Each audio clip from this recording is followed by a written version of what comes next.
40 anos de voz, emoción e lingua. Poderíase titular perfectamente. É difícil falar da dobraxe en Galicia sen mentar o nome de Charo Pena. Todo o mundo sabe quen é. Esas caras de Ferreiro? Alegría, que me acaban de dar un premio. Ela é unha das pioneiras que leva case 4 décadas dando vida, voz e identidade a centos de personaxes da nosa dobraxe. O día que eu sexa vella, ti serás un vello atrosmado, corcovado, apalambrado e babeco. Actriz, directora, adaptadora, docente, defensora incansable do galego, súa lingua. O seu traballo foi esencial para construir unha industria que hoxe forma parte do imaginario colectivo de todos os galegos e galegas. Que tal, Charo? Moitas grazas por acompañarnos hoxe. Estamos moi honrados por che poder conceder o premio Fundación AISGE a toda unha trayectoria, por toda a túa carreira profesional e por todas as achegas que ti fixeches como persoa a esta profesión que agora empezas a ver un pouco máis con cariño. Como foron eses inicios? A ver, antes de nada, pois agradecer moitísimo o premio, moito agradecer que vos acordárades da dobraxe, en concreto da dobraxe en galego, encantada de estar aquí contigo, Isabel. Os comezos foron, no meu caso, absolutamente casuais.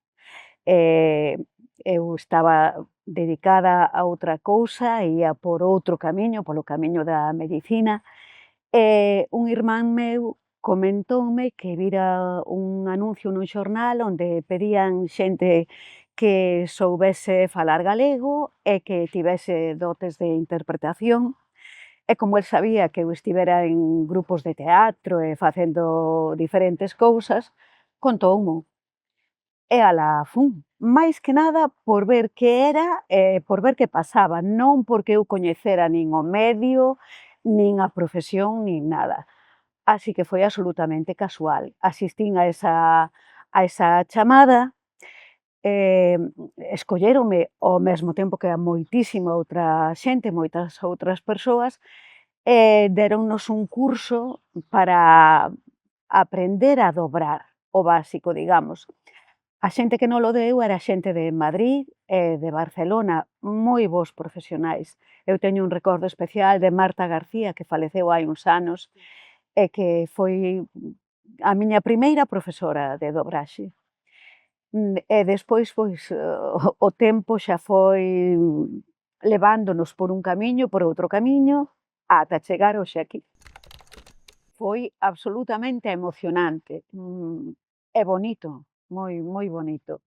Estaba todo nacendo, e cando unha profesión nace, todo o mundo ten achegas, todo o mundo ten algo que dar e que ofrecer. Entón era moi habitual escoitar discusións sobre que palabra escoller, cal era mellor, na miña zona dise así, pois na miña terra así, pois miña avoa utilizaba sempre este xeito de falar, pois na miña o que sería esta expresión. E logo os propios profesionais da lingua, non? Mellor esta, mellor aquela, esta é moito máis, está máis universalizada, a outra é moito máis específica, aprendías moito escoitándoos. E recordo como unha anécdota especial cando fixemos foi Xicovento, a versión da televisión española en Galicia, que escoitei en directo, presenciei o debate entre traductores, adaptadores, lingüistas, correctores, entre se era mellor dicir campesiña, camponesa, labrega, en fin, moi bonito e un momento moi especial, irrepetible, desde logo. Escoitábannos a todos, hai que dicilo así, pero logo decidía a xente que máis coñecemento tiña sobre a lingua naquel momento, que falamos dunha época onde non estaba a normalización empezando a facerse. Entón as escollas, digamos, que eran xa máis profesionais, pero sí que interesáballes moitísimo todo o que puideses a chegar. Posiblemente o adaptador fose o tradutor, perdón, o primeiro que escolle unha palabra. O adaptador que decide que quizáis esa non sexa nin a que mellor a caia aí ou a que máis fácil lle vai a ser de dicir ás persoas, que teñan que dobrar pois ese anaquiño de texto. Despois xa o lingüista ou a lingüista e o corrector achegaban cal era o seu criterio, que habitualmente era o que prevalecía. Claro, como é normal, digamos, eles eran os que tiñan máis coñecementos ao respecto. Eu sí que empecei case ao mesmo tempo, dobrando e dirixindo e adaptando. Quen nos aprendeu a adaptar os textos? Os profesores que viñeron de Madrid e de Barcelona, que eran profesionais de moita solvencia, a verdade. Pero claro, eles aprendéronnos en castelán. Entón, despois xa foi cousa de cada quen ir interesándose. Había xente que lle interesaba moito e outros que tiveron menos interese no tema e foron máis por outros camiños, pero interesándose no tema de adaptación. Que é o mellor que podo buscar para esa expresividade e eses beizos no contexto no que está o personaxe. E que, ademais, o actor ou a actriz de dobraxe poida dicir sen dificultade, poñendo toda a alma no tema. Iso, digamos que é un resumo así por riba do que é adaptar e axustar, non? No caso da adaptación, sí, hai que manexar moito recurso en un espazo de tempo moi breve e pensar sempre en que un actor ou unha actriz o vai dicir. Iso é habitualmente a labor do adaptador, que adoita ser tamén o director da película. No caso de que sexas o dobrador ou a dobradora, canto mellores adaptado estea o texto, máis feliz vas ser, porque xa vai estar perfectamente cadrado e ti soamente te tes, soamente que é un dicir, non? Claro. Te tes que concentrar en sacar o máximo partido posible da interpretación da versión orixinal, con respeto e profesionalidade. Para min a ventaxa clara é a ilusión. A ilusión é pois, unha parte moi importante do traballo que vas facer, porque non hai nada naquel momento, non hai nada no contexto laboral que tire para atrás por ti. Todo é para adiante, para adiante, para adiante. E ademais o resto de compañeiros que están contigo están na mesma situación. É dicir, non hai, como agora, que representa unha dificultade importante á hora de introducirte nun oficio. Hai xente que xa sabe moitísimo, que fai as cousas de determinada maneira, que ten xa interiorizado unha maneira de traballar que ao mellor é xa rápida, vital, e ti estás accedendo por primeira vez con todas as dificultades que iso leva, non? Naquel momento non. Ali estábamos todos no mesmo nivel. Entón xa iso, pois, digamos que facilitaba moito non ter moito medo á hora de enfrontarse a unha actriz, non? Ou a unha animación ou ao que fora. E os inconvintes? Pois todo o que faltaba por saber. Todo o que houbo que ir aprendendo en todos os oficios que están dentro da dobraxe, porque a xente cando pensa en dobraxe pensa en actores e actrices de dobraxe, pero hai máis. A parte dos directores, claro, de dobraxe e directoras, pois hai os técnicos de sala, os técnicos de mesturas, o persoal de produción, os correctores, os lingüistas, os traductores, que hai traductores maravillosos en Galicia, non? Traductores e traductoras. Todos eses profesionais tivemos que ir aprendendo, a veces a paus, pouco a pouco, ata chegar a ter un nivel que eu creo que é moi salientable. a xente quedou abraiada. Nunca se escoitara eso na televisión, películas en galego, series en galego, animación en galego, e había, ademais, moi variada oferta. Entón, recordo os primeiros tempos con agora casi con agarimo. Naquel momento era todo moi, ui, mira que crítica fixeron aquí, ou que mal me quedou aquilo, ou ai, mira que ben lle quedou a fulanito, claro.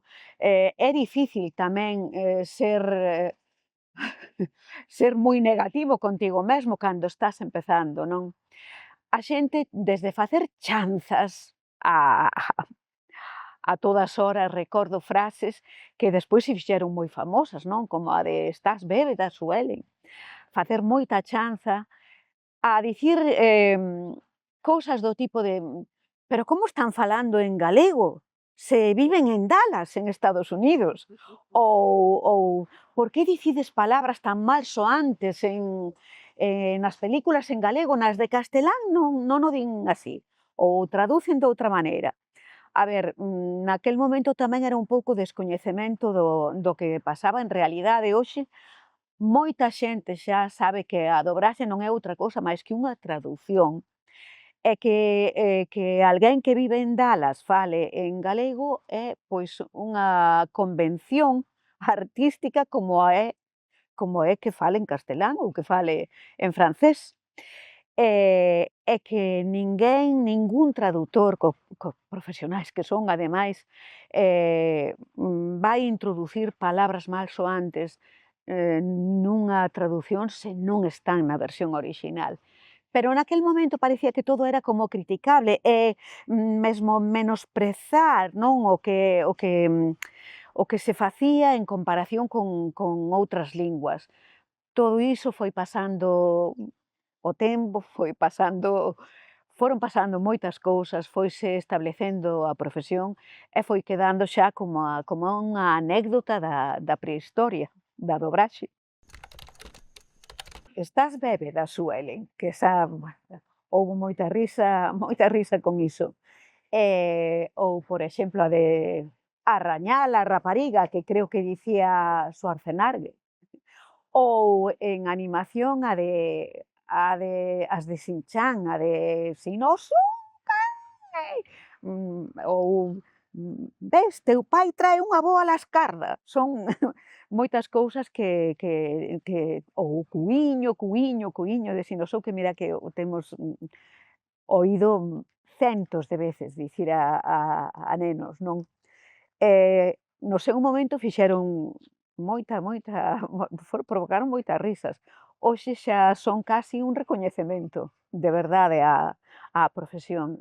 Podería dicir centos, pero agora mesmo quedaría con esas.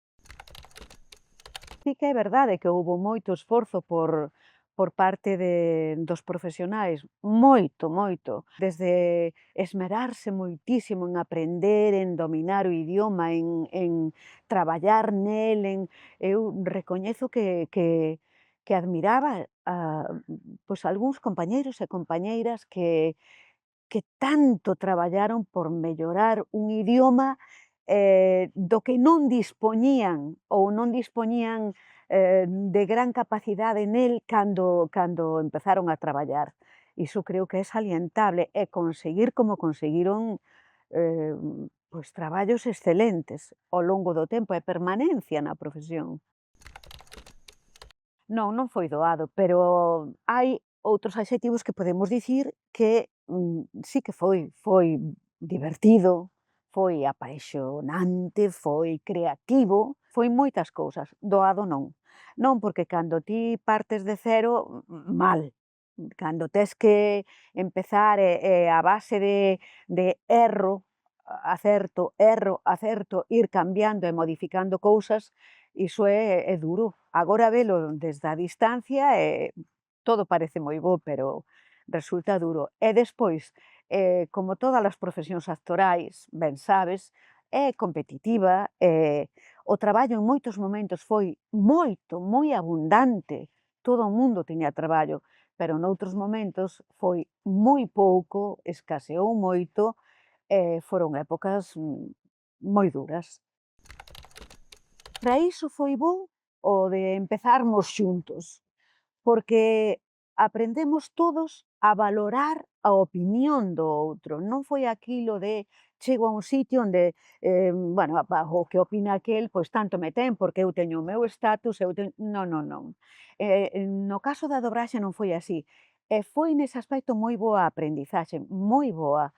Aprendemos moi pronto a valorar que o que tiña a última palabra na sala era o director de dobraxe, que ti podías dicirlle o que pensabas ou o que opinabas de tal cousa ou daquela outra, pero el era o que decidía e aceptabas a súa decisión. Tamén foi moi bo, ou polo menos para min foi moi bo, aínda que nese momento non era consciente, o feito de traballar con xente de moi diferentes idades. Iso foi enriquecemento realmente, pero tiña compañeiros de 18 anos e compañeiros que pasaban dos 60 anos. Os que ti lles tiñas que estar dicindo cousas e eles a ti cando cadraba. E iso foi moi bo. Aprendemos moi pronto o respeto polo compañeiro. E iso é algo que non sei se agora se valora xa tanto, pero naquel momento era vital. Durante moitos anos, moitos, fun prácticamente a única directora de dobraxe. Moitos anos. Por circunstancias diversas, non sabería dicirche moi ben o porqué, non sei se porque as empresas preferían chamar a rapaces, e porque eles, é que non sabería dicilo, porque realmente dá para un estudio, non? O de pensar iso, non sempre, pero case sempre me sentín moi cómoda cos compañeiros e estupendamente coas miñas compañeiras. Hoxe iso cambiou, hoxe hai xa bastantes directoras de dobraxe, pero durante moitos anos eran os directores e a directora de dobraxe, quero dicir, non había outros. A ver, a diferenza fundamental está na responsabilidade. Ti como actriz chegas a un atril e o director vaiche explicar quen és, cal é o teu papel, como se move a túa actriz, que rol ten na película, e logo ti vas ver en cada momento cal é a súa interpretación e vas intentar reinterpretar o que ela fixo, pero noutro idioma, en castelán, en galego, no que sexa. Pero o responsable do que ti estás facendo é o director. El é o que vai ser o responsable do conxunto da película, de quen di as cousas, como as di e por qué. E se é ademais o adaptador do texto, pois xa a responsabilidade é absoluta. Entón, a nivel de cargas, ten moita máis carga a dirección, moita máis. É un traballo moi complicado, moi laborioso, tes que coñecer moi ben as actrices e os actores que veñen dobrar, saber ata que punto podes pedir, sempre conseguir sempre que estean relaxados, contentos, animados. Como actriz és moito máis libre e vas xa, digamos, outro fixo o traballo por ti, agora que che conte e ti vas dar o máximo que poidas.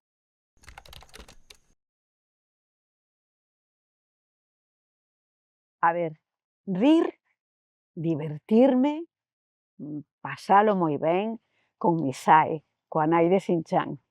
Iso é indudable, porque as peripecias de Misae son de outra galaxia, non? E aí paseino moi ben cos meus compañeiros de serie, moi ben. Pero despois das actrices de carne e oso, é que non podo renunciar a ningunha, todas me aportaron algo sempre. Pensar en Glenn Close, en Meryl Streep, en Emma Thompson, en Annette Bening, son tan boas profesionais que é moi difícil escoller entre elas. Meryl Streep fai traballos de voz especialmente salientables. Tamén Emma Thompson. Os actores ingleses teñen unha escola de voz interpretada que eu creo que é estupenda.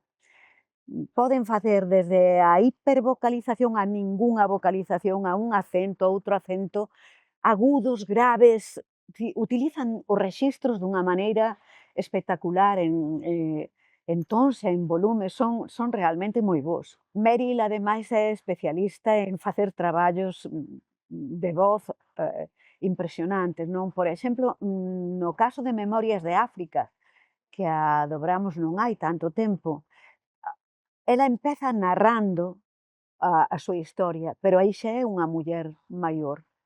E entrar nesa frase: "Eu tiña unha granxa en África", co seu acento nórdico tan traballado, con esa sensibilidade especial, xa era un reto en si.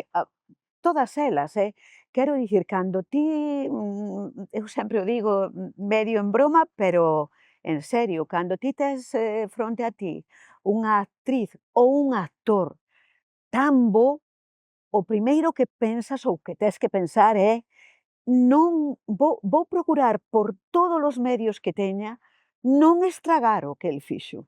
Iso é o primeiro, o básico. E para iso vas ter que fixarte moito, mirar moito, traballar moito. Se xa sabes algo da película ou se podes ver como fixo un par de veces antes de meterte a ela, digamos, pois facelo, porque o merecen, porque é un traballo tan exquisito que non se pode estragar por traducilo interpretadamente a outro idioma. Pois eu falo con ela e dígolle: "A ver, Mary, ti tiveches meses e meses e tiveches un adestrador de acento e tiveches tal, e eu teño aquí unhas horas para para me poñer contigo. Entón, vou intentar mirar moito para ti. Non me escapes porque quero verche os ollos, quero verche a boca, quero ver a expresividade que tes e quero escoitarte. E con todo iso, cachiño a cachiño, quero ir reproducindo o que fixeches o mellor que estea na miña man, o mellor que poida. Non son ti e non teño o teu talento, pero vou intentar non desvirtuar ou desvirtuar o mínimo posible o que ti fixeches. Mesmo a veces, de acabar unha frase e dicir: "Sí, aí está, aí está, aí está", igual que acabas outra e dis: "Pois non dei, non dei, non dei, é tan boa que non dei chegado aí". Pero bueno, intenteino o mellor que puiden. Recordo especialmente unha serie para nenos preciosa, unha serie preciosa, que se chamaba Os Hoops, que era así duns peluches que falaban. Eses cantaban en cada capítulo unha canción. En cada capítulo. Éramos dous directores, Antón Olmos e eu, e despois xa íamos tendo moita maña e moito tal, pero desde facer rock, rap, canción tradicional, adaptalas, era un traballo moi complicado, porque ademais neste caso era para nenos, e para nenos moi pequenos. Despois recordo as cancións de Misai en Shin-chan, claro, porque aí tamén de Misai con Shin-chan. Recordo unha na que estaban limpando o baño, os dous estaban ali no baño con cada súa escobilla ali, dalle que te pego, bum, bum, bum, bum, e cantando, limpo aquí, limpo alá, collo esto, fago non sei que, tal, tal, pero mete eso en boca e que quede medianamente feito e que quede tal, coa súa complicación. Tamén en algunha película, pero non che sabería dicir agora. Sí, mira, recordo unha que era sobre a vida de Dolly Parton, que estaba dobrando a Dolly Parton Beatriz García, e aí fixemos unha adaptación dun cachiño pequeno que cantaba a nai de Dolly Parton, que tamén era cantante, fixémolo, quedou, a verdade, preciosa, porque non eu, porque eu non, pero no colectivo de dobraxe hai actores e actrices que cantan como auténticos profesionais da canción. Podería dicir cousas con respecto aos traballos dobrados e é verdade, porque teño recordos, bueno, pois de películas que dirixín, da Lista de Schindler, de Amores Perros, de Amadeus, que foi moi laboriosa esa película, das películas de audiovisual que se fixeron, que se empezaron a facer no seu momento en Galicia, que aínda se fan agora, desde A lingua das bolboretas, O lápiz do carpinteiro, Sei quen és, non sei, a Elisa e Marcela, moitas, pero o que recordarei seguramente con máis agarimo é o estar cos meus compañeiros e as miñas compañeiras de traballo, vivir tantas cousas xuntos, algunhas moi duras e outras moi boas, momentos moi especiais,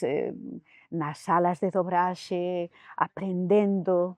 Aprender dos demais é algo que tamén hai que valorar e cos anos daste conta e darlle o seu valor. E quizais o que sempre recordarei, pois, os meus compañeiros e compañeiras. Unha das cousas das que estamos máis orgullosos en dobraxe é de que a Real Academia Galega nos recoñecera como pois, unha das maneiras mellores de conseguir a normalización da lingua e ademais alabando a calidade das dobraxes en galego e alabando o noso traballo. Iso de verdade que sí que nos importou moito. É certo que aí queda todo, aí queda. Vai valer para algo máis? Non. Vai ser motivo dentro de 40 anos, de 50 anos, de que alguén diga mira, neste cacho, neste país, falouse un idioma distinto, chamábase galego. Mira, vamos escoitar estas películas e vamos ver como era o idioma e como se facía. Oxalá que non. Oxalá que a xente o fale e que diga imos recuperar a ver como se falaba naquel momento e como foi a evolución. Aí quedan os traballos e aí estarán. Desde o primeiro, eu penso que foi o motivo fundamental, o querer facelo ben en galego para que a xente se achegase a el e para que o interiorizase como un idioma no que se podía falar de todo, en calquera rexistro e en calquera circunstancia. Iso foi unha cousa moi boa. Aprender iso foi moi bo para moita xente que estaba chea de prexuízos. Sinceramente, todos tiñamos moitos prexuízos, moitos.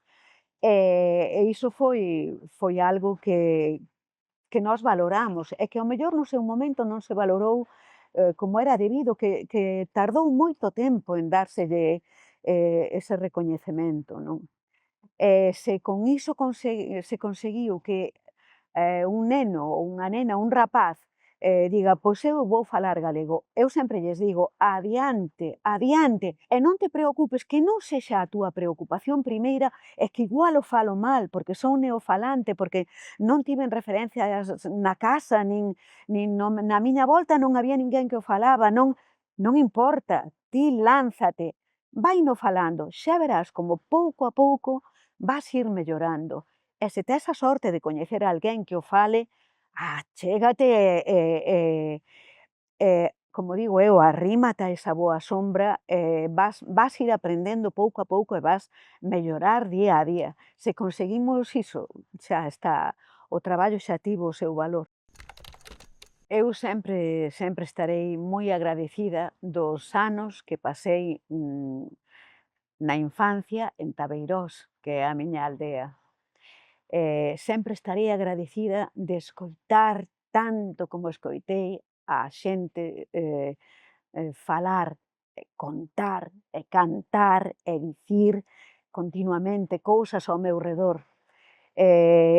Naquel momento eu era unha nena inconsciente de todo, que non nin sequera parecía prestar moita atención ao que dicían. Pero despois de moitos anos, cando tiven unha conciencia sobre o idioma e cando decidín falalo, decidín que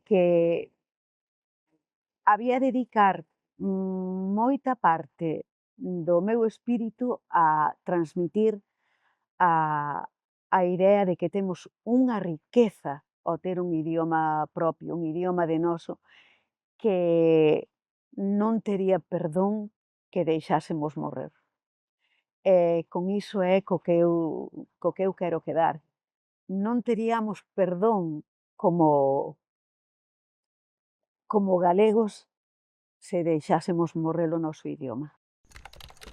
Pois cando o souben, tiven case un susto, porque en dobraxe non estamos moi afeitos a estas cousas. E despois de pensalo un pouquiño, a verdade, un orgullo, moi orgullosa, pero non xa por min, que tamén moi orgullosa, porque van alá moitos anos, senón polos meus compañeiros e compañeiras e polo meu traballo. Porque todo o que contribúa a dignificalo como profesión, a falar do positivo que pode ser, porque pode ser verdadeiramente positivo, para un idioma en concreto como o galego, moi contenta e moi agradecida, de que a ISGE se fixara en min para isto, e espero seguir facendo cousas que, que, que vayan a favor sempre do traballo da dobraxe e fundamentalmente do idioma. Seguramente non o creería. A nena Charo, que era unha nena da aldea e que pasaba moito tempo na aldea e que sempre falaba castelán. Seguramente non creería isto. E diríalle, desde a adulta que son, diríalle: escoita máis aínda, escoita a túa avoa, escoita aos veciños, escoita a todo o mundo, porque é tan importante escoitar galego e galego ben falado. Expresións. Eu sempre recordo unha veciña miña da aldea que me dicía: ai, é que ti falas moi ben o galego, nós non, e sempre lle dicía: non, non, non, que non falas ben és ti, que sabes dicir de 50 maneiras distinta que estás cansa. Iso é ter riqueza de idioma e iso é defendelo. Eu tardei uns anos en ser capaz de facelo, pero desde que empecéi dixen: este é o meu idioma e non vou deixar que ninguén me diga que non o fale. Aproveito tamén para dicir que pasa moito agora tamén, e daquela pasaba, que había, por exemplo, era o caso de meus pais e de moita xente, que entre eles falaban galego e os nenos falábanlles en castelán. É un mal endémico, neste país. Eu faría un chamamento por favor, non. Continuamente o vexo, xente que está falando en galego, pero pais, avós, e cando falan cos nenos, falanlles en castelán. Castelán vano aprender sí ou sí. Deixádelles que aprendan o galego. Cadrou, sempre son circunstancias. Empecé a facer, pois sí, asesorías, coach, que lles chaman, non? De galego, de acento galego, de voz, de diferentes cousas. Máis ben espalladas, pero sí que fun facendo xa desde hai, xa digo, bastantes anos. Tamén é un traballo moi bonito, é moi gratificante, porque vas vendo a melloría, vala percibindo de unha sesión para outra, sobre todo cando é con actores que teñen moito interese en facelo ben, cando é en galego, pois en mellorar o idioma, en ter máis amplitude de miras á hora de facer entoacións ou acentuacións de frases ou pois mira, dunha que se falou moito, que non hai tanto tempo diso, foi a de o caso Asunta, que esa era en castelán, pero había que falar, pois no caso dos actores que eran de fora, con certo acento galego ou con un en particular, como era o caso da actriz que facía de Rosario Porto, Candela Peña. Entón, aí estivemos traballando sobre os vídeos da propia Rosario Porto e como ela facía ese acento tan particular de galego de Santiago, pero moi particular o dela. Estivemos traballando e traballando pois, en volumes, en acentuacións, en tons, hasta conseguir perdón, que parecese que realmente era Rosario Porto. É un traballo, cando traballas con xente moi profesional, como era aquí o caso, non? O caso de Candela, ou de Tristán, ou de Francesco, ou todos eran moi profesionais e realmente era moi gratificante ver de unha xornada para outra a melloría. É moi bonito ese traballo. E témolo pasado, ademais, moi ben con eles. Eu recordo a Candela, ela soa andando por un sitio e dicindo: Alfonso, Alfonso, por qué? Pero por qué, Alfonso? Alfonso. E de repente decía, Alfonso, xa miraba para mí e dicía, no, Alfonso, Alfonso, con 1000 acentuacións diferentes bueno, foi un traballo que ao final foi valorado, foi bonito de facer, pero que hai outros moitos que quedan tamén, digamos, tamén quedan igual de ben ou quedan e que a xente non sabe que detrás houbo asesores, non? Cada persoa, cada intérprete é único, é diferente. Cada actor, cada actriz, cando interpreta dun xeito único. E nin sequera el, se o fai diferentes veces, o fai igual. En cada vez hai algo distinto, cada ocasión é diferente. Está creando ou recreando nun momento particular dun xeito específico. Ningunha máquina vai poder facer iso, nunca. Porque o actor ou a actriz está achegando algo de seu, algo que é íntimo, que é persoal, que está no fondo do seu sentimento. Non hai máquina que iguale iso. Hai que traballalo, desde logo, e hai que conseguir a mellor interpretación que se poida, pero ten que vir do fondo da alma, e as máquinas non a teñen. E o que queda charo é un legado, unha herdanza de obras en galego, películas, series e producións audiovisuais que están a un só clic para toda a sociedade, tanto galego falante como estranxeiros, que queiran ver producións en galego. E iso é moito. Espero seguir facendo cousas que vayan a favor sempre do traballo da dobraxe e fundamentalmente do idioma. En nome de Fundación, pero tamén no meu propio, transmitirche a nosa felicidade por poder outorgarche este premio Fundación AISGE a toda unha trayectoria que é a túa, porque francamente creo que hoxe, a día de hoxe, o galego loce o pelo grazas a xente que, como a ti, traballou incansablemente polo noso idioma para que se visibilizara nun espazo como era a ventá que tiñamos, que era a Televisión de Galicia, e hoxe en día, se a xente normalizou o galego e fala correctamente o galego, moitos nenos, moitos profesionais de todo tipo, incluso dos da propia televisión, e grazas a que poidemos escoitar a dobraxe feita por vós, por xente como a vós, que o deu todo para empezar a romper barreiras e finalmente conseguir o que hoxe temos. Todo ese legado que nos deixades, que siga facéndose, que se siga construindo, porque é só desde o lado humano, sentinte, que se pode crear. E crear en galego non se pode facer sen sentimento. Grazas por todo. Moitísimas grazas a vos, grazas a ISGE por todo, o meu agradecemento para sempre.